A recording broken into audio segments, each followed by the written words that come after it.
La candidate du Parti Québec solidaire, Anne-Marie Melançon de Saint-Alban, était à Donnacona le 1er septembre dernier pour parler d'indépendance et l'aménagement du territoire, ainsi que la souveraineté alimentaire et énergétique.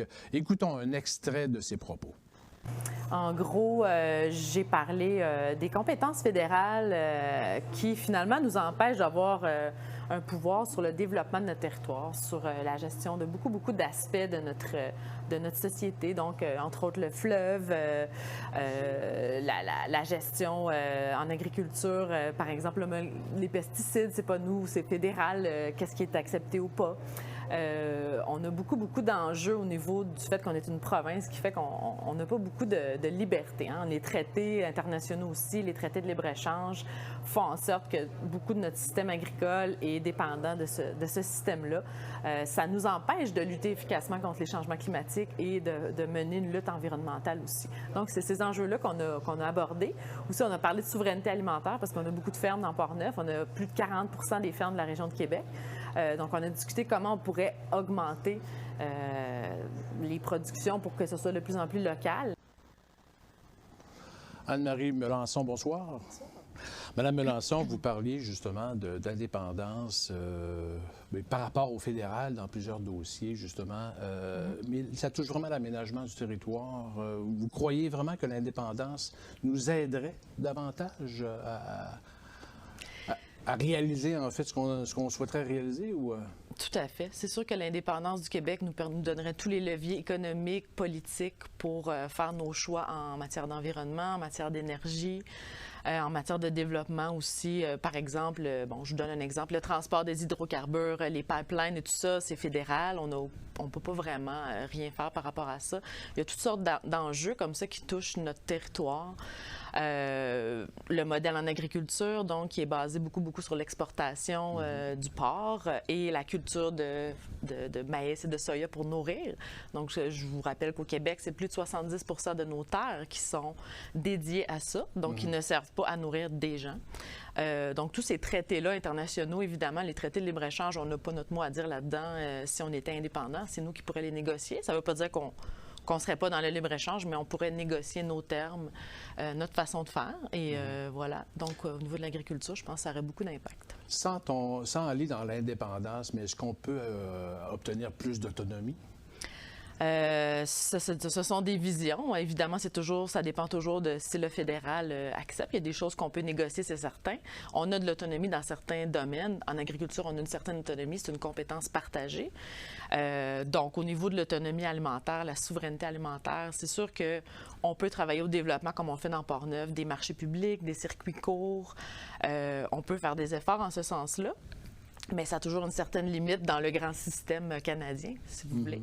Ouais. Donc, bien sûr, on n'attend pas après l'indépendance pour travailler à l'autonomie alimentaire ou énergétique, mais il y a des limitations.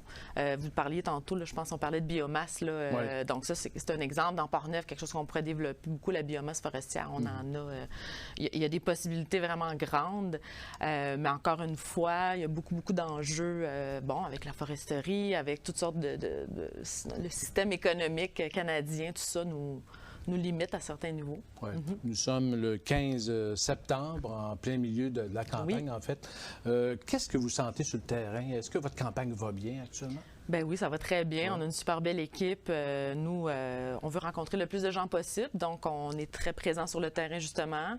On sent beaucoup d'ouverture. Il y a beaucoup de gens qui me connaissent quand même. J'ai travaillé pour le marché public. Donc, on a une belle réceptivité chez les gens. On voit que le vent tourne aussi pour Québec solidaire. Le dernier sondage était très bon. Donc, nous, on continue. On prend rien pour acquis. Voilà. Donc, qu'est-ce que vous entendez des gens? Quelles sont les principales préoccupations? Les gens, évidemment, nous parlent beaucoup d'environnement, du coût de la vie, du logement, des garderies. Nous, on a fait beaucoup de travail avant la campagne aussi. On est allé rencontrer des citoyens avant la campagne, notamment des parents qui ne trouvaient pas de garderie. Puis, ce qu'on a constaté, en fait, c'est vraiment aussi, puis je rajouterais la pénurie de main-d'œuvre, on en entend beaucoup parler aussi.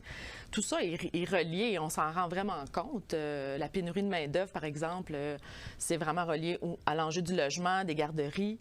Il y a des gens qui voudraient s'installer ici, mais qui ne peuvent pas parce qu'il n'y a pas assez de logements ou ils ne sont pas capables d'avoir accès à une propriété. Ils trouvent un emploi, mais là, ils n'ont pas de garderie. Donc, il y a un des deux conjoints qui travaille, mais l'autre, non. Donc, tout ça est vraiment relié pour nous. Pour nous, c'est vraiment fondamental. On travaille là-dessus, Québec solidaire, prendre soin des gens, prendre soin de la base qui, pour nous, va permettre finalement que l'économie est bien, que les entreprises puissent avoir des employés, travailler sur les conditions de travail aussi, évidemment. Mais les gens nous parlent beaucoup de ça, évidemment, la pénurie de main-d'œuvre, le coût de la vie et la crise environnementale. Beaucoup de gens qui sont inquiets, pas juste les jeunes, beaucoup des gens plus âgés aussi qui pensent à leurs enfants, à leurs petits-enfants. Et aussi beaucoup de l'éducation. Les gens nous parlent quand même, là, je pourrais peut-être en reparler tantôt, là, mais... Mais qu'est-ce qui vous différencie vraiment là, comme parti par rapport aux autres? Bien, je dirais que ce qui nous différencie, c'est que depuis plus de 20 ans à peu près que Québec solidaire, le mouvement là, qui a mené à Québec solidaire existe, on a vraiment un projet de société. Donc, on a vraiment une vision d'un projet de société. On est beaucoup inspiré par la Révolution tranquille. Des gens comme Françoise David, Amir Kadir, Manon Massé qui sont là depuis très longtemps. On veut vraiment prendre soin des gens. On pense qu'une société où les gens se sentent bien, où les gens ont une qualité de vie, c'est une société plus forte aussi sur le plan économique. Ce qui nous différencie, c'est qu'on veut vraiment s'attaquer à des choses qu'on considère, comment je dirais, pas banales. Le logement, la garderie, c'est pas banal, mais c'est assez la base. Pour nous c'est fondamental. Mais la plupart des autres partis laissent tomber ces dossiers-là. La CAQ, ça lui a pris 2 ans et demi, 3 ans avant de reconnaître qu'il y avait une crise du logement. La crise environnementale, mon Dieu, on est le parti qui se démarque vraiment, je pense. Notre plan climat a été salué par tout le monde. Le plan climat qu'on propose a été vérifié d'ailleurs par 7 ou 8 experts du climat. Donc, un plan très ambitieux, vraiment qui répond à ce que la plupart des groupes au Québec, Équiterre, Greenpeace, tous les groupes environnementaux, et pas juste ça, aussi la communauté métropolitaine de Québec demande des choses comme ça. Juste aujourd'hui, d'ailleurs, la communauté métropolitaine de Québec a fait une annonce en disant on demande vraiment que le modèle de développement soit remis en doute, que finalement, il faut vraiment travailler sur un ensemble de facteurs au niveau environnemental. Bon, on parlait beaucoup de développement. Par exemple, le modèle de développement des villes. Là, nous, dans notre programme, ça c'est un peu plus technique, mais on propose une réforme des taxes municipales. Ça fait longtemps que les municipalités demandent ça. En fait, c'est que les villes n'ont pas beaucoup de choix pour se développer. Elles doivent développer des quartiers, bâtir des nouvelles résidences pour avoir des revenus de taxes, en fait. Et ça fait qu'on empiète sur le territoire agricole, qui est de plus en plus mince. Ouais. Ça fait que parfois, on accepte des projets parce que ça va amener des revenus de taxes, mais est-ce que c'est vraiment ce qui est le mieux pour les citoyens? On accentue l'étalement urbain. On fait des projets comme le 3e lien. J'entendais un citoyen parler. Nous, on pense à l'inverse. On dit il faut réduire le trafic en offrant du transport collectif. Donc, comme ça, les gens vont prendre le transport collectif et on va diminuer le nombre de voitures. Ceux qui vont vouloir continuer à utiliser leur voiture, bien, ils vont pouvoir et il y aura moins de trafic. Est-ce qu'il faut vraiment bâtir des nouvelles infrastructures routières? Nous, on pense que non. Donc, c'est ce qui nous différencie peut-être sur le plan environnemental. Mais je pense que c'est le gros bon sens à peu près de ce que la plupart des experts disent qu'il faut faire. Okay. Alors, nous, on se trouve très cohérent puis très, très rigoureux là-dedans. Est-ce que ça nous coûte trop cher d'administration au Québec? Est-ce qu'on devrait diminuer de beaucoup, justement, l'administration publique, selon vous? Ça, c'est des choses qu'on entend, un peu des préjugés sur les fonctionnaires, des choses comme ça. Moi, à mon avis, non. C'est pas du tout la position de Québec solidaire. Au contraire, on a beaucoup travaillé à mettre en valeur la fonction publique. Je vous donne un exemple. Les fameux viaducs, là, il y en a qui se sont effondrés là, dans la région de Montréal. Là, il y a eu des accidents. Et l'enquête a montré que, finalement, les enquêteurs qui avaient été mandatés, ça avait été donné à une firme privée. Et finalement, ça avait été mal fait. Il y avait eu moins d'inspections que prévu. Dans la fonction publique, dans l'administration publique, il y a des raisons pour lesquelles il y a des fonctionnaires, il y a de l'administration, il y a des gestionnaires. Je pense qu'on a déjà tellement coupé là-dedans. À mon avis, c'est pas qu'il manque d'administration, c'est peut-être parfois une mauvaise gestion de cette administration-là. Est-ce que le syndicalisme est trop fort, selon vous? Le syndicalisme? Oui. Non. Moi, je pense pas que le syndicalisme est trop fort. C'est une grande question que vous posez là. Les syndicats, il y a encore des domaines où il n'y a pas de syndicats et où les travailleurs ont beaucoup de misère à faire valoir leurs droits. Ça fait partie de notre histoire, ça fait partie. On a gagné beaucoup de choses avec les syndicats au Québec dans les années 30-40 avec Michel Chartrand. C'était nécessaire. Est-ce que parfois, il peut y avoir un peu de blocage ou un petit peu de difficulté à négocier tout ça? Certainement, mais je ne suis pas une spécialiste. Est-ce qu'on aurait intérêt à développer davantage l'économie sociale?